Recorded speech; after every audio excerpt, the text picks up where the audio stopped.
This is Gerardo Del Real with Resource Stock Digest. Joining me today is the CEO of Cross River Ventures, Mr. Alex Klenman. Alex, how are you today? Happy 2022.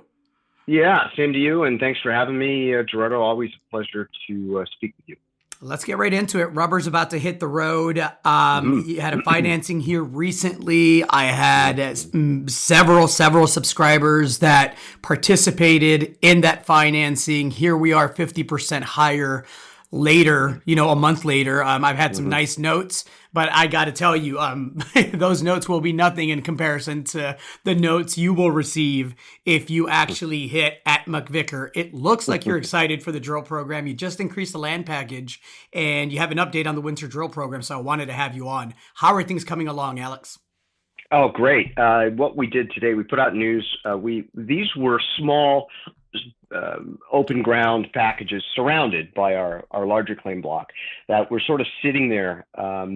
And we just tidied up the concession ground with these. And there's gold showings on each of them, up to 14 grams on the one, Lang Lake Belore. So, we're happy that we've consolidated even more ground, and it sets up well for what's ahead.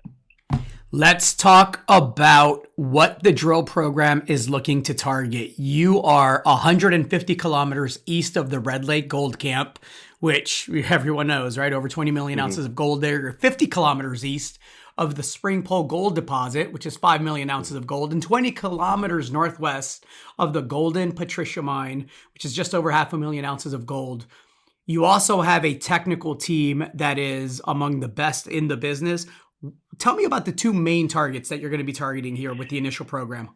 Right. Now, I think it's important to realize the size of McVicker at, 12, 13,000 hectares, 14,000 hectares. It's big. And what we're looking at, we're targeting two initial zones. But what's great about McVicker is, in the old days, we used to call some small drill programs drill and kills. This isn't the case here with McVicker. It's big enough where there's so many zones to target.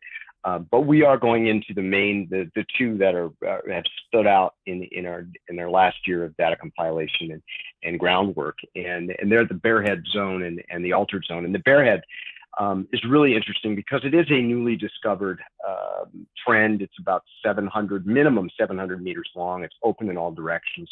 We're calling it a high-grade gold corridor, and it's just below. It's 500 meters south of the Cello vein, where the historical work on the property has returned some eye-popping numbers. We talked about it in the past. Over 500 gram samples, up to 800 grams.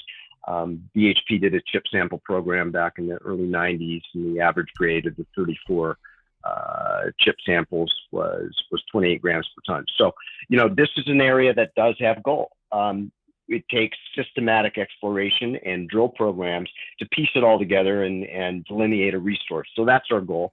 The altered zone also has some nice results, historical results. 6.5 grams over 10 meters was one of the historical holes over at the altered zone. So we're going in, we're testing the ground. The Bearhead zone's never been drilled, so that's what's really intriguing for us and compelling, and where true discovery can be made. But the project is a Christmas tree with a lot of lights on it, so it'll take a little while for us to get everywhere we want to go, but it starts here in the next few weeks. This is a project, and correct me if I'm wrong, that was handpicked by Dr. Rob Carpenter and his technical team, who's leading the exploration program. I got to ask you about the state-of-the-art LiDAR coverage of McVicker, because I think that's going to play an important part if you hit the way everyone's hoping that you hit with the initial 5,000-meter program. Yeah, no, that's very true. Yes, the project was handpicked by Rob and his team, and for a number of reasons. And I should also mention, if we're talking pedigree here, that the project was initially staked and worked by Perry English, who was the prospector who gave Great Bear their ground.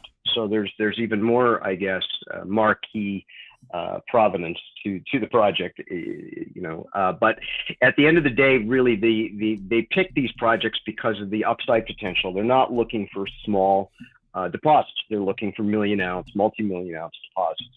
And this ground meets the criteria in a number of ways, which we talked about in the past. So, and LiDAR, yeah, we did the LiDAR survey, but this is the first time that any really modern techniques have been used on the ground. So LiDAR gives you a topographical, really down to the literally inches.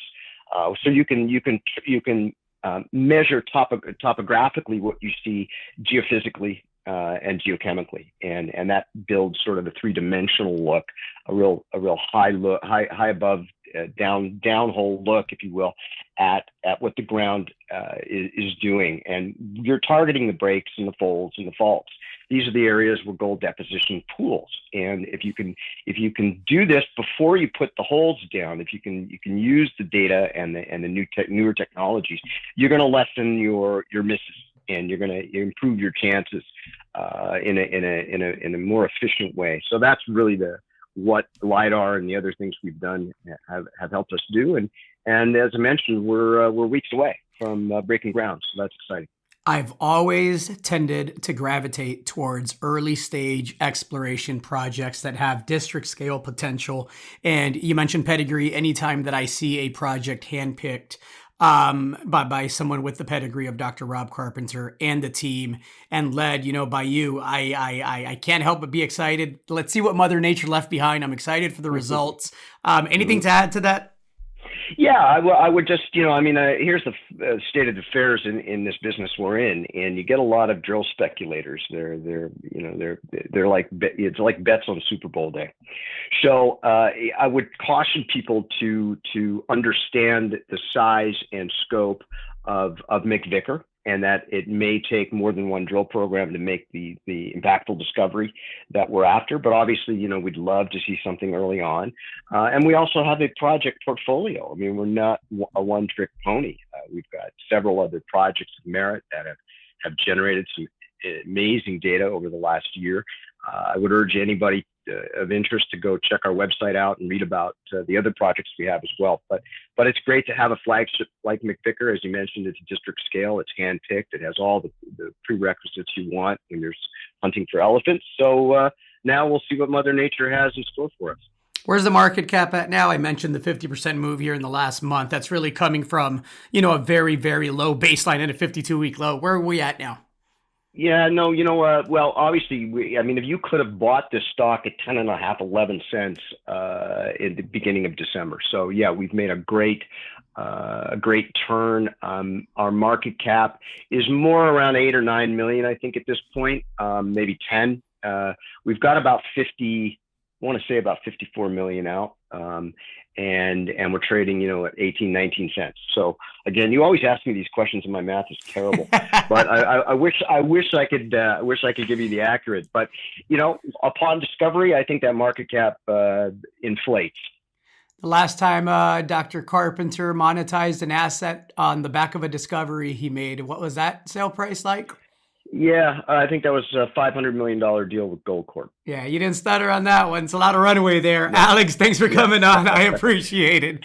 Thank you, Gerardo. Always a pleasure, and we'll speak soon. All right, chat soon. Thank you again.